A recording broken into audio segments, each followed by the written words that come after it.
What? Son, are you playing girly games in my house?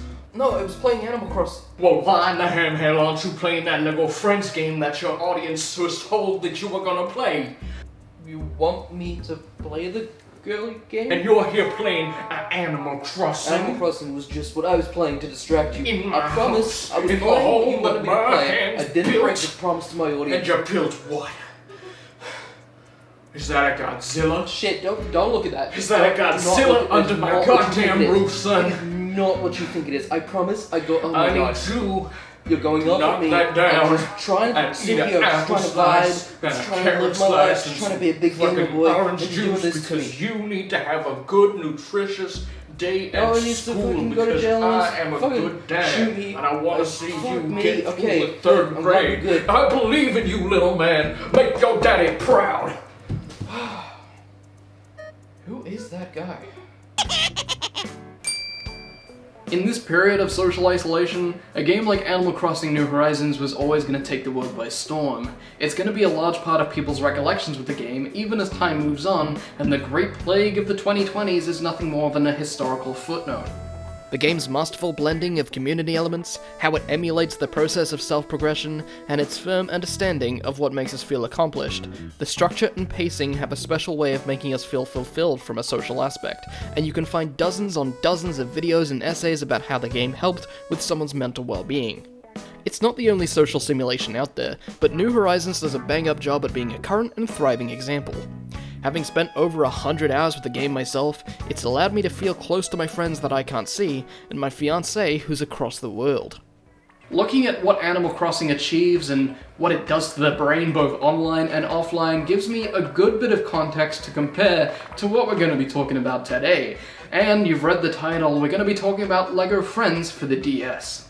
This was LEGO's first and really only attempt at creating a full-release social simulation games on handhelds, seeing a release on DS, 3DS, iOS, and Android. In keeping with channel tradition at this point, we're going to be talking about the DS version of the game, which, interestingly enough, released in 2014, a whole year after the release of the 2013 original version. Now it seems unfair to focus on the low-powered system version, but this was well into 2014, and as previously mentioned in the LEGO Batman DS video, the backports to DS systems were improving exponentially with each and every new release. Unlike previous DS ports and a majority of LEGO games, however, no version of the game was developed by Traveller's Tales. This was a Hellbent Games product in every incarnation. Now this isn't unusual for LEGO games, especially on the handheld. After all, Hellbent actually created a couple of LEGO-based RTS games for the DS, LEGO Battles and LEGO Battles Ninjago, both releasing to decent enough reviews. These are games that you guys have told me to check out. I'm gonna do it, but just a fair warning, I am shit at RTS games, so do not hold that against me, even though you're gonna do it anyway. Just, yeah, you've been warned. That's what I'm saying. You've warned. The thing that makes this entry strange, however, is how much similarity this game seems to bear to the TT games when seen at a glance. We've got jumping, buildables, studs, and a touchscreen interface that reeks of the older games. I can't confirm this, but I can make a fair assessment that this is running on one of the TT Fusion or main TT handheld LEGO game frameworks. Sometimes I hear the absolute nerdy drawl that comes out of my mouth, and don't worry, I am aware of it. The question is, what version of the engine are we looking at? Because dear god, the graphics and the performance, I mean, I'm known for how harshly I dunked on LEGO Star Wars 2 on the platform, but my god, we're looking at something that performs and looks considerably worse. Thankfully, playing this through the Wii U remedies the single-digit frame drops I experienced on actual hardware, but it doesn't stop those weird, chalky models and their terrifying vacant stares. At least with a minifigure, you can simplify it as much as possible, and you never lose the stylistic appeal. With what LEGO calls its mini-dolls, they take on more realistic anatomy, which doesn't bleed through in poly counts as low as this. Everyone just looks like a dead-eyed mannequin.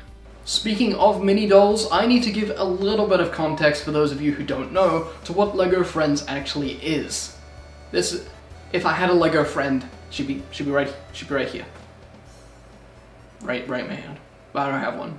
From a broader look, it's another one of LEGO's multi-format IPs, much like Ninjago and Chima. Not only are there core LEGO sets, but there are also books, various mobile games, the main handheld game we're looking at now, and a couple of animated series.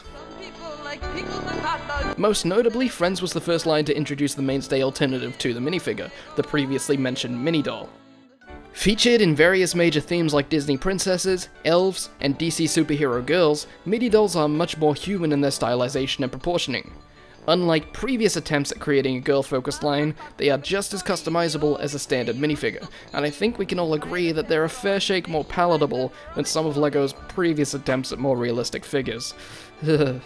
In fact, LEGO Friends itself is actually a drastic reimagining of a theme from the 80s named Scala, which predominantly featured Barbie-sized dolls and buildable jewelry. The main cast of characters from the Scala theme was actually lifted directly to form the main cast of Friends. I'm not sure how many 11-year-old girls are digging the 80s throwback, but, you know, nostalgia sells. So the rundown is that LEGO Friends is a very pink and purple theme, solely targeting young girls, whereas all the other themes target considerably wider audiences of all identities and ages.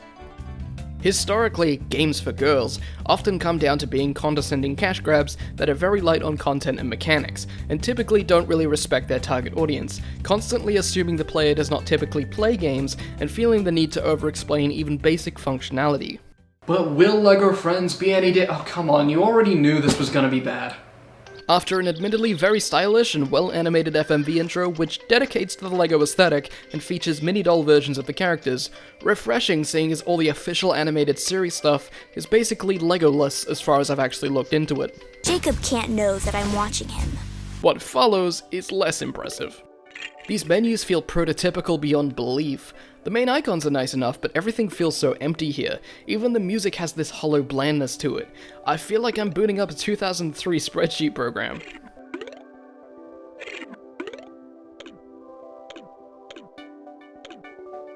Jumping into a new game, we get a very, very brief look into the underworld of Petscop, but there's no time to digest it because... Olivia, I think your cousin just arrived.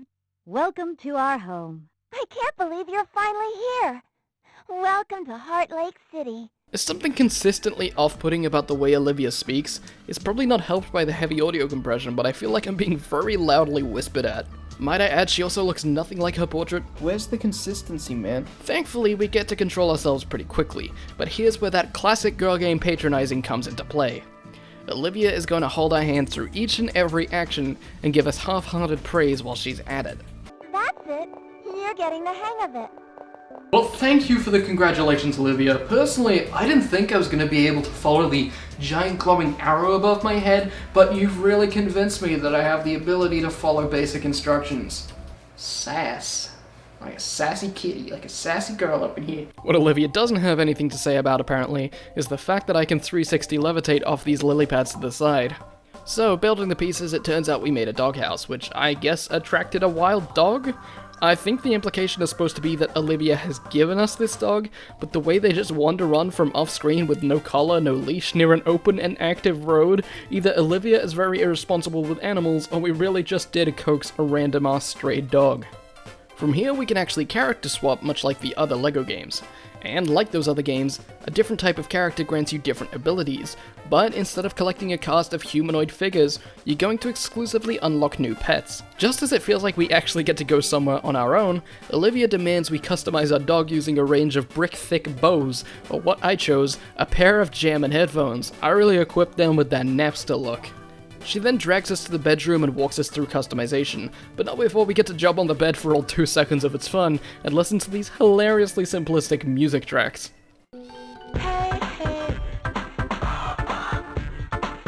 The fact my character just stops dancing at all after just a couple of loops says it all.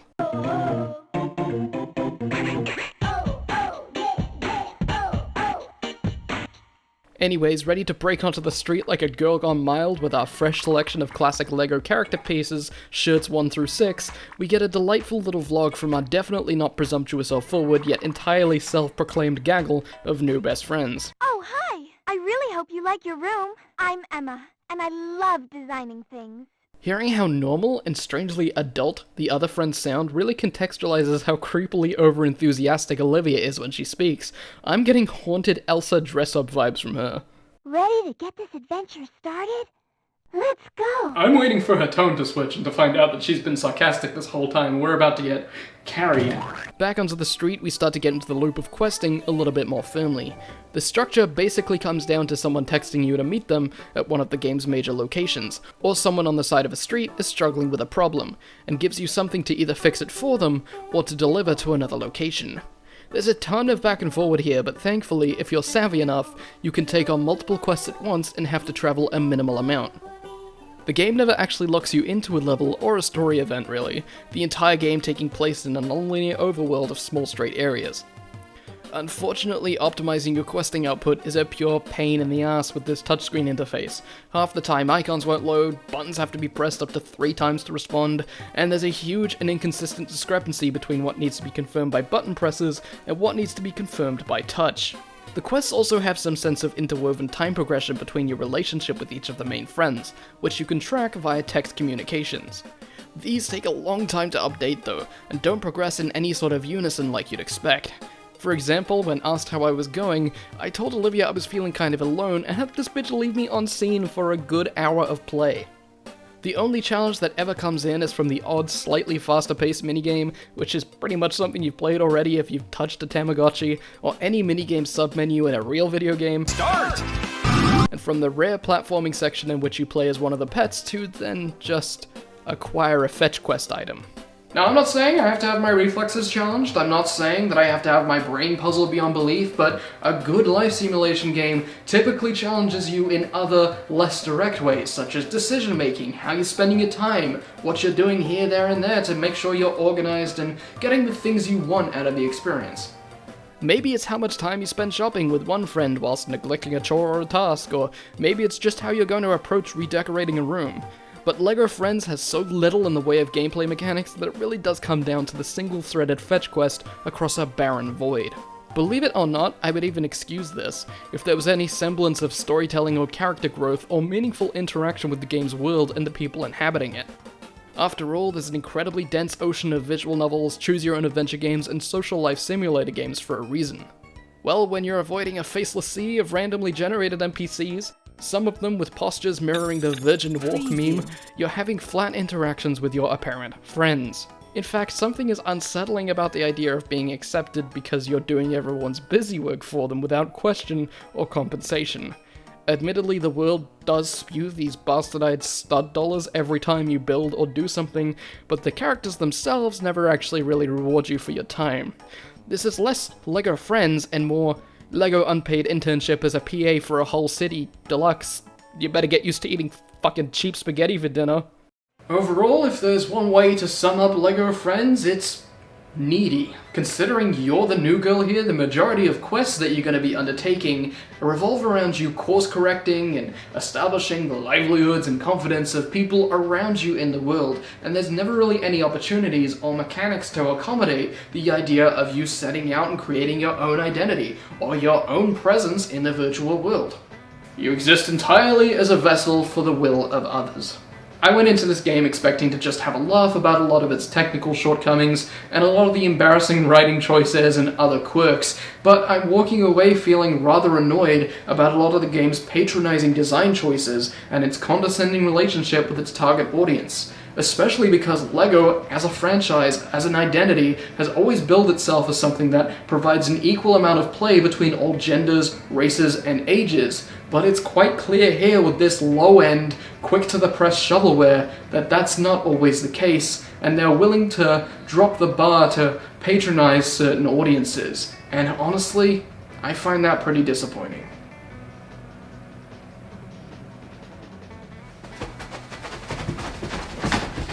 You got that? But anyway, enough about LEGO Friends. You've probably noticed on the wall here, I have all these funky pictures. Now these have been done for me over the years by amazing fans, fucking hella blokes, hella lasses, hella NBs, fucking all of you fucking top chads out there in the world doing cool shit like this. So if you want to be on the wall, you know, just, if you've done any art, just, you know, send it my way. Cheers. Stay distant, stay safe, stay inside. Now fuck off. Huge shoutouts to Jake last name on Twitter for doing the commission art. top work as always. I'm sick, so my voice is bad for this bit. Don't make fun of me. But go check him out. He does lots of stylish artwork, use of line work, fucking mint anatomy, all that shit. Really good dude. Alright, bye-bye.